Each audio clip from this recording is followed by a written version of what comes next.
What's up, guys? 26.2 is here. I did it this afternoon as soon as they announced it. And let me start by saying that I think this workout is a lot of fun. A little bit of heart rate involved, some high skill gymnastics. It gives a lot of people an opportunity to finish this workout, maybe to get their first muscle up, maybe to string some muscle ups together. There's just a lot here going for this workout. I think it was a lot of fun. So just like last video, I wrote down some initial thoughts. They're not in any particular order. They're just kind of random stuff I wrote down after the workout. So I'm going to go through those, and then we're going to go through my entire workout video, and I'm going to go through all of my sets, my reps, my transitions, my break times, all of those things. So for reference, let me start by saying I did this workout in 12 minutes and 38 seconds. And after I watched it through the first time, I think I have a lot of meat on the bone to do better. I ended up taking some breaks that I didn't realize.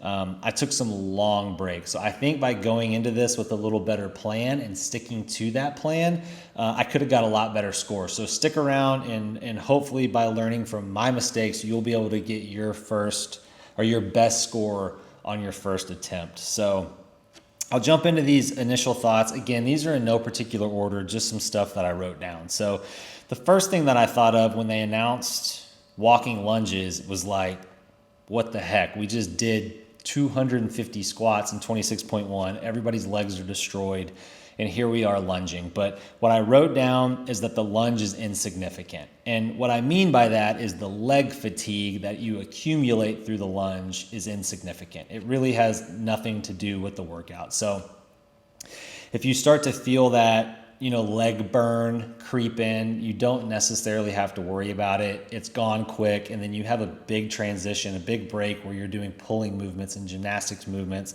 and the legs just don't affect that. And by the time you get back, you're pretty well recovered. So don't necessarily worry about the lunges. Obviously, if you're someone that 50 pound or that 35 pound dumbbell is very heavy for you, it's going to be a little different story. But I think for most people, the lunge is going to be insignificant. With that being said, though, that doesn't necessarily mean that lunge time is insignificant. I'm just talking about the fatigue on the legs. So one thing, I think my heart rate got a little bit high a little bit early, and that led me to taking some longer breaks later than I needed to.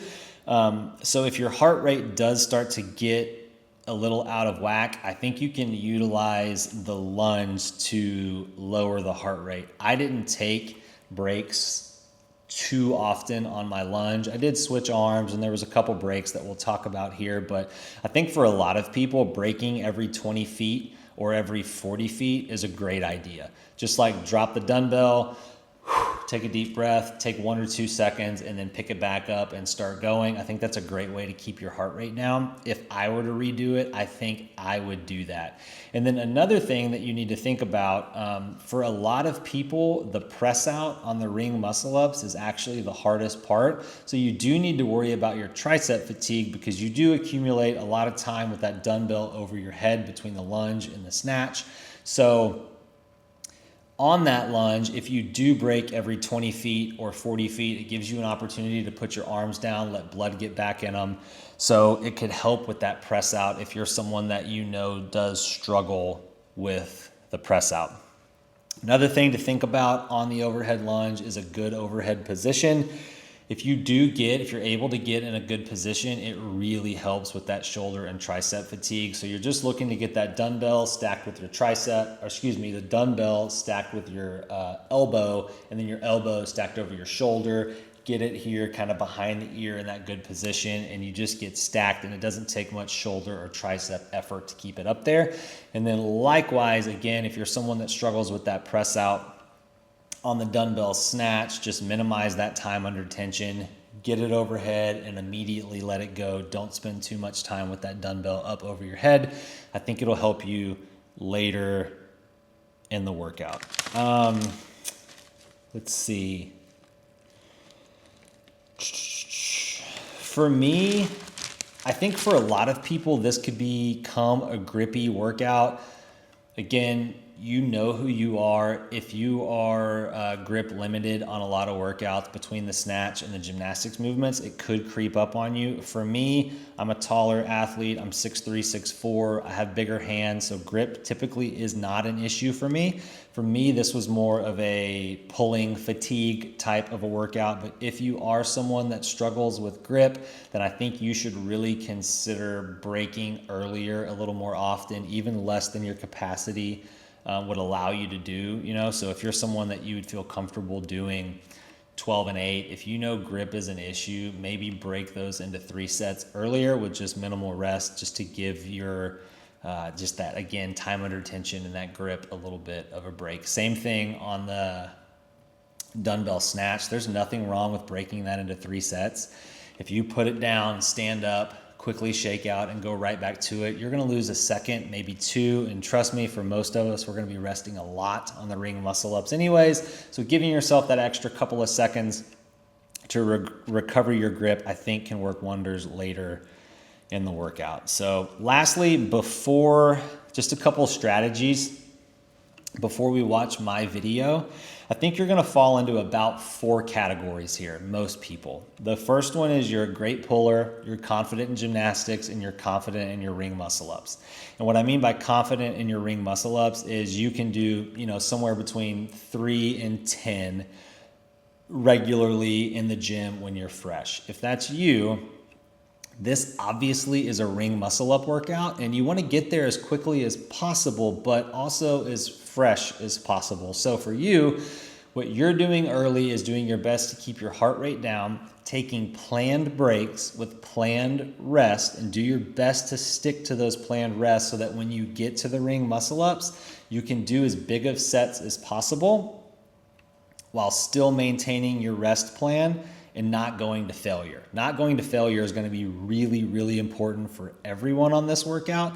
If you go to failure on ring muscle ups, it can literally take you minutes to get those ring muscle ups back. So we can't fail, but the reality is ring muscle ups, there's a lot of rest involved. You're going to want to chalk. You're going to need to, shake out your hands. You're going to need to get confidence that you're not going to fail. So if you could get that set of, couple sets of 5 early, or that set of 5 and 4, and knock out a big chunk, it could save you 10, 20, 30, 40 seconds of rest between smaller sets. So again, if that is you, if you're a great puller, you're confident in your gymnastics and confident in your ring muscle ups, the goal is to do your best to get there early but under control so you can do as big of sets as possible. So the next group is you're not as good at gymnastics, you're not necessarily as confident, you have ring muscle ups, but they're tough.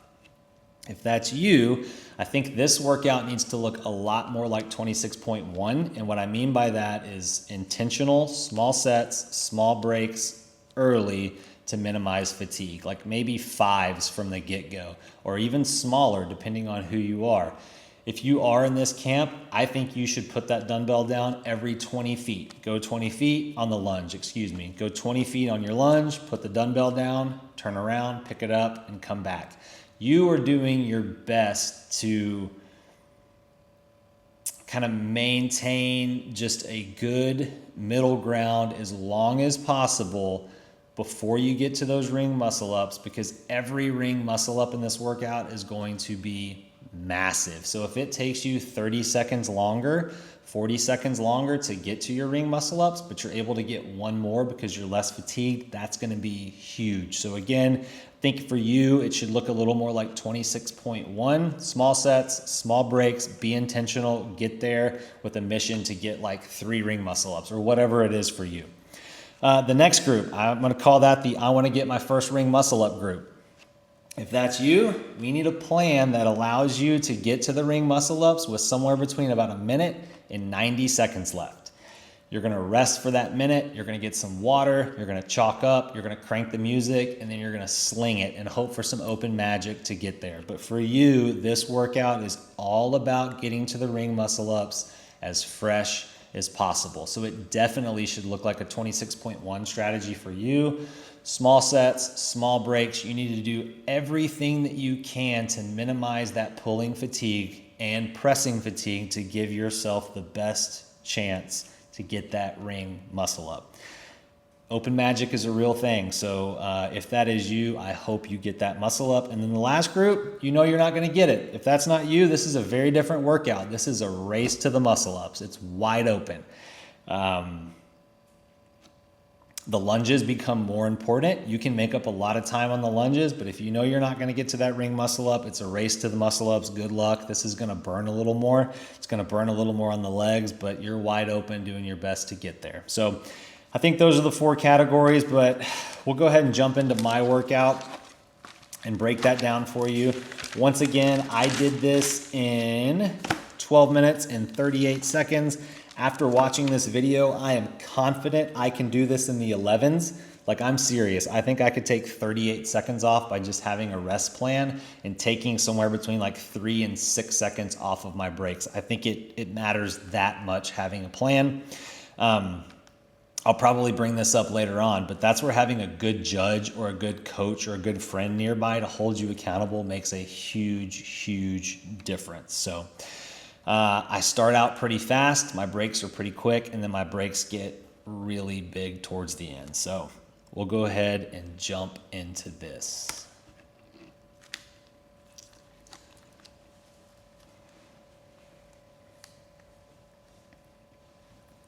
Again, as a taller athlete, lunges are a good movement for me. I thought I could utilize these to make up some ground. I don't think I should have looked at it like that. If I were to redo it, I would go 40 feet right here. I would drop the dumbbell, I would take a breath, and then I would pick it back up and I would start. So every 40 feet, I think I would break. Depending on who you are, I think every 20 feet is not a bad idea. This first lunge takes me 46 seconds to complete. I went 3 trips on my right arm just because my left shoulder is a little bit bummy and I have a worse position, so it's easier for me to lunge with my right arm. Basically go right into my dumbbell snatches here. I go 12 and 8 and I take a 3-second break between my 12 and my 8. So again, this here is pretty quick. Takes me 45 seconds all in all. I would stick to this 12 and 8 or 13 and 7 rep scheme. My next 2, I actually go 13 and 7, but I think from the jump, I would tell myself I'm gonna rest 5 seconds and pick it back up. So I wouldn't have picked it up as quickly here. I think I would have waited 5 seconds because my breaks do get a little bigger as these rounds go, and we'll talk about that. So 12 and 8, 3-second break takes me 45 seconds. I do a 14-second transition to my pull-ups.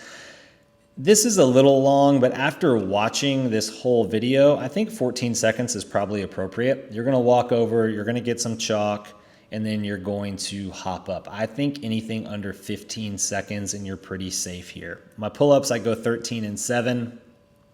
I take an 8-second break between my 13 and my 7, and all in all, it takes me 30 seconds.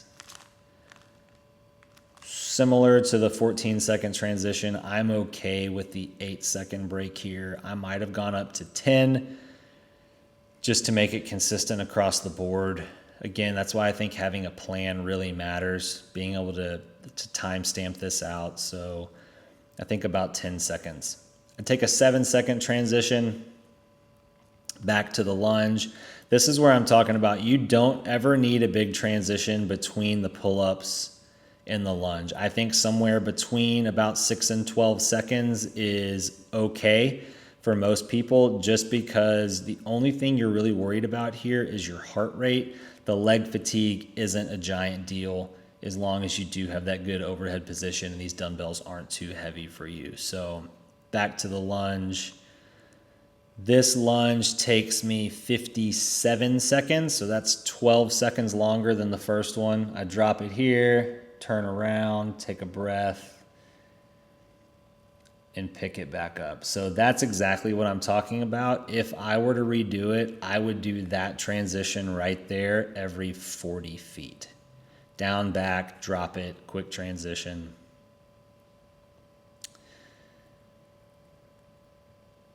Just like that. and then pick it back up. Yeah, so that's what my transition would look like. I do a 6-second transition back to the dumbbell snatch. This is where I go 13 and 7. I mentioned this in my 26.1 video. I'm a huge advocate of making my last set as small as possible. So in my head, 13 and 7 just sounded better than 12 and 8, so that's what I did. My rest between sets is a little bigger. I go to 10 seconds. Once again, I think 10 seconds is okay, but I would like to see no more than 10 seconds here. So if you are going to have to start resting maybe 12 or 15 seconds between sets on your dumbbell, I would suggest doing 3 sets and then keeping those breaks less than 10 seconds. All in all, this set of dumbbells takes me 55 seconds, which is 10 seconds longer than my first round. Turn around here, transition to my chest to bar. The transition takes me 20 seconds. So again, my transition in the first round was 14 seconds, so it takes me 6 seconds longer. That's okay. Again, I think I would have liked it to be about 15 seconds, and that's where a good judge or a good coach comes in. My chest to bar, I do 12, 5, and 3 with a couple of big rest. I think I rest 25 seconds. Is that right? I think I rest 25 seconds between my 12 and my 5. So this leaning on the wall thing, that's completely unnecessary. I definitely did not need to do that. In my head, I was going to go 12 and 8, which with a 25-second break, I absolutely should have done 8. But in my head, I thought to myself, you know what? I'm going to start resting anyways when I get to the muscle up, so I'll just do 5 and 3. I don't hate that train of thought. That train of thought works, but not when you rest 25 seconds between your first set. So 12, 5, and 3, I like it, but if I would have known I was going to do that, I should have went 12, rest 15 seconds, 5, rest 6 or 7 seconds, and then knock out my 3. All in all, the chest to bar took me 1 minute. I go essentially right to my lunge. This lunge takes me 1 minute and 11 seconds. So my lunge times were 46 seconds for my first round, 57 seconds for my second round, and then 1 minute 11 for my third. I take 2 breaks. They're both 11 seconds. I'd like to see both of those be about 10 seconds, but not a huge deal. I'm okay with this because I know I do have the muscle ups coming up.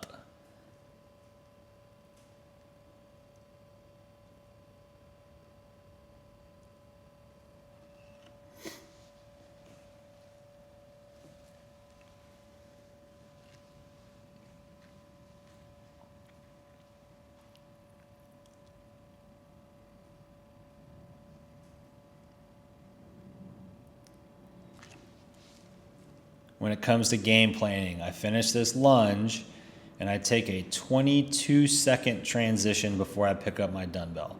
That's way too long. On my dumbbell, I go 13 and 7 again, which is totally fine with an 18-second break.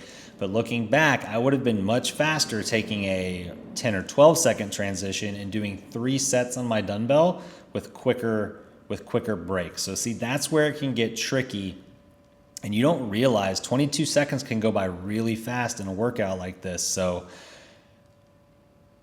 again, come up with a plan, really pay attention to your transitions, and don't be afraid to break this into more sets. Even though this is something that you feel really confident in, if you're someone that's planning on getting, I would say, more than 10 muscle ups, this workout does not start, honestly, until about right here. This set of dumbbells is really where I started to feel that pulling fatigue, and then you have to deal with that going into your muscle ups. But early on, man, do not be afraid to take a couple of extra sets with smaller breaks just to keep you moving and cut down on some of those 15, 20, 25-second transitions because, man, they add up.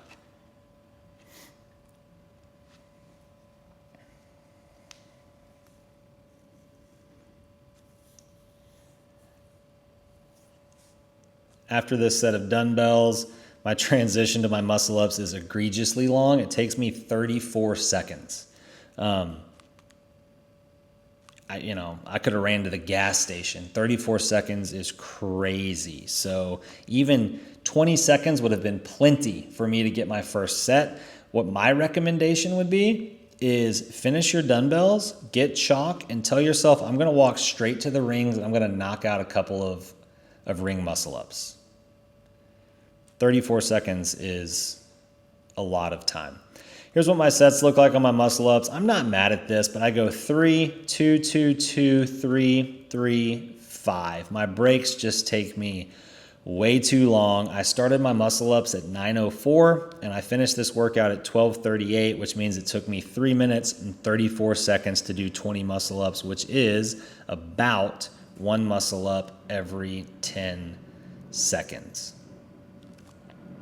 I should have trusted myself a little bit more and just made sure that I took a little bit smaller breaks.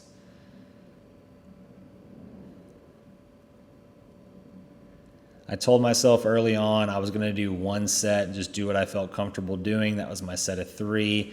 And then I knew I was going to do 2s. When I do when I did my third set of 2, that put me at 3, 4, 5, 6, 7, 8, 9. I can remember coming down and thinking I'm definitely going to do 3 on my next one because 12 just sounded way better in my head. And that's that number. Once I hit 12, I kind of think to myself, okay, I'm there. Like, you can finish this. So that's where that 3, 2, 2, 2 came from. Again, I'm not necessarily mad at that. I would have cut down my transitions. And then once I do 12, I told myself if I do 3 more, I can get to 15, and I can definitely do a set of 5 to finish this thing out, which is what I end up doing. But this comes down to some of these big transitions. I'm just going through here and looking at it. I've got a 10-second transition, a 20-second, a 22-second, an 18-second break, a 34-second transition, and that's before I ever get to the ring muscle up. So if I were going to redo this, I would look at those 34 seconds, 22 seconds, 25 seconds, 10 seconds when I didn't need to take 10 seconds. I would cut all of those down. If I save myself 20 or 30 seconds there, I would be no more tired when I got to the muscle ups. After my last set of dumbbells, I would go straight to the rings and I would do 2, 3, 4, whatever you can do. And then I would start going into about 15 to 20 second rest and then jumping up and hitting your muscle ups. This really, really comes down to you not feeling sorry for yourself and just continuing to chip away at these muscle ups. And that's if you're somebody, once again, that you know you're going to finish and you're very confident. If you are on the other side of this, this is about not failing. So then that's a completely different ball game. You just have to do whatever you can to not fail. So depending on who you are, this workout's going to look a lot different. Once again, though, it is a lot of fun. I hope you enjoy it. I hope this helped. Let me know in the comments if you have any questions. I stay pretty active looking at those, so I'm happy to help with anything that you have that I didn't cover. I'm sure I missed some stuff, but I'm going to leave you with this. I believe this is my last set of 5. Good luck on 26.2, and I will see you on 26.3.